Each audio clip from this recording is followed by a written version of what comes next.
everybody, it's Kyle from Stall Agronomy back, and I'm here in a cornfield, and that's what it seems to be like I've been doing a lot lately.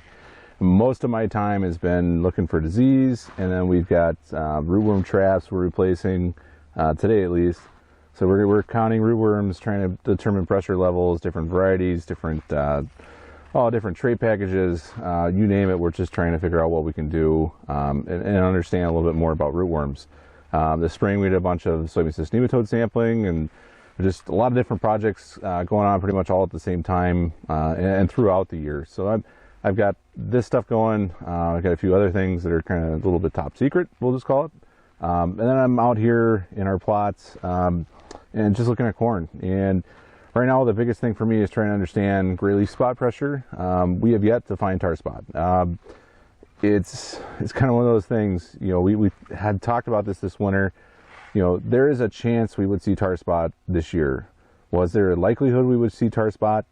Yes, we would probably see some. You know, we're going to see some lesions somewhere. Somebody will find some in Wisconsin. I can guarantee us we'll find some. Is it going to be economic? That's anybody's guess. And the odds of that happening are actually slowing down quite a bit. The more we get into the season here, we're not seeing the weather we saw last year. It's sitting kind of hot and dry.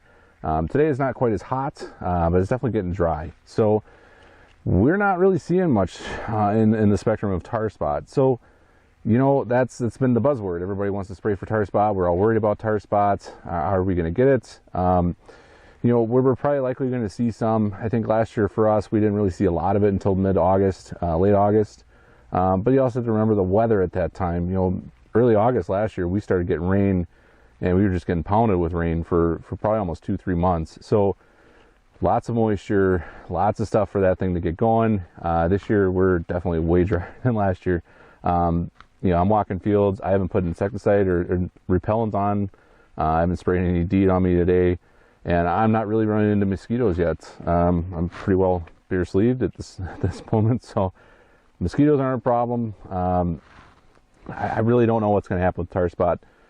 Are we going to see some? I'll say yes, we'll see some tar spot this year, but is it going to be that bad? I really don't think so. The one thing we want to look at is definitely gray leaf spot. This field's on the list to get sprayed. Just looking here, and I didn't even set this up. We have a gray leaf spot lesion right here on this leaf. You know, and obviously that's the ear leaf. There's some here. There's some on this leaf. So obviously this field's probably going to get sprayed. What I'm really doing today is just walking through our different hybrids in the plot, trying to understand which ones have more pressure, trying to understand a little bit more about what we got going on with different hybrids. So right now, for me, the biggest thing is if you got continuous corn on corn, even a couple corn on bean fields I've seen, right now I'd be out looking for gray leaf spots. And the biggest thing I will say, I'm going to put this in the newsletter, but the biggest thing I'll say about gray leaf spot scouting this year is make sure you're actually seeing gray leaf spot. This field, I don't see it, but in a lot of fields we got a lot of late top dress applications on. So the urea actually burned the leaves, and it looks kind of like gray leaf spot in some spots. The biggest thing is to look for the leaves like this where it's actually in between the veins, and you'll see a dark kind of ring around it, or a dark area around the edges of that lesion. If it's urea, usually it's just a big splotch. So just make sure it's not urea burn. That stuff looks pretty bad. It's the same thing with northern corn leaf blight.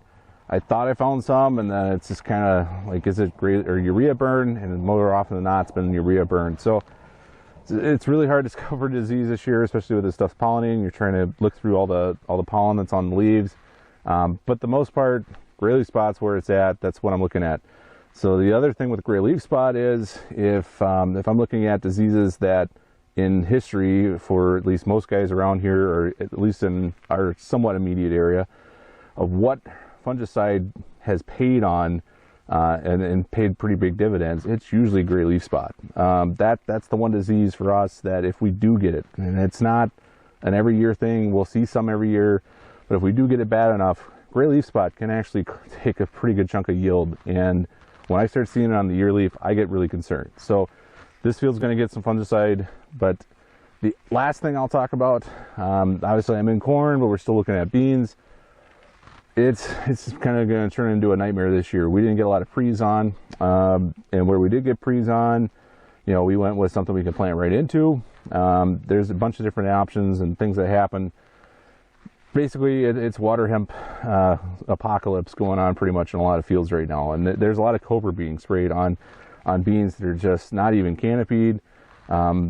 It's going to be an issue. The later we get into cobra season, I really don't like putting it on. But if I can't combine it versus I'm going to lose a few bushels of yield, you got to make that call yourself. And I really, the biggest thing, I posted this on Twitter last night, and the biggest thing for me is we got to get away from, I can see the weeds, then we should spray them. I told a guy a couple weeks ago, hey, water hemp's in this field. We probably ought to think about getting it sprayed. And that was when it was 3-4 inches tall, right on label. And I got a call a few days ago, and he's like, well, you should go look at my field. I think we got water hemp coming through. I was like, yeah, well, 2 weeks ago we had it, and now it's much taller and harder to control.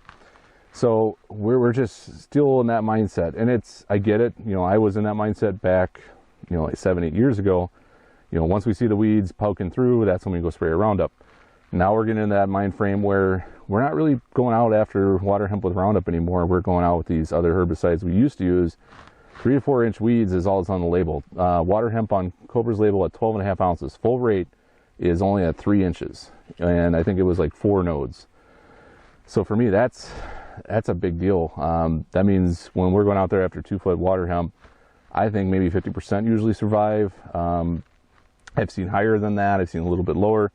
But at this point in the game, we're really just taking a shot in the dark on water hemp. So next year, I mean, really, we need to get residuals up front, and we need to get residuals on when we do our post applications, overlap residuals. I've had a lot of guys make the comment that it wasn't a problem last year. Why is it here this year?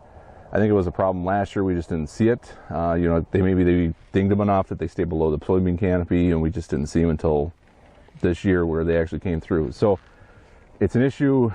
We need to kind of work on that. And that's going to be like a winter project for me, and I know a lot of other people are talking about that, but it's definitely something we need to work on going forward. So anyway, I'm out checking fields, but yeah, the biggest thing right now is just trying to understand stuff for next year. You know, we're trying to look at rootworm pressure. We're looking at different things, trying a bunch of different stuff. And the other thing is checking for disease right now, and that's getting out and walking in cornfields and trying to walk more than 10 feet in and understand what's going on. I mean, I was on a field yesterday. I walked in 50 feet, and I would have called it good. I walked in another 50 feet, and then all of a sudden, I hit a bunch of gray leaf spots. So I think the biggest thing is just making sure you understand what your pressure is and what's going on, what hybrids are. So anyway, I'll catch you guys next time. Sorry it's been a while, but been quite busy just doing everything else right now. So anyway, I'll catch you guys next time.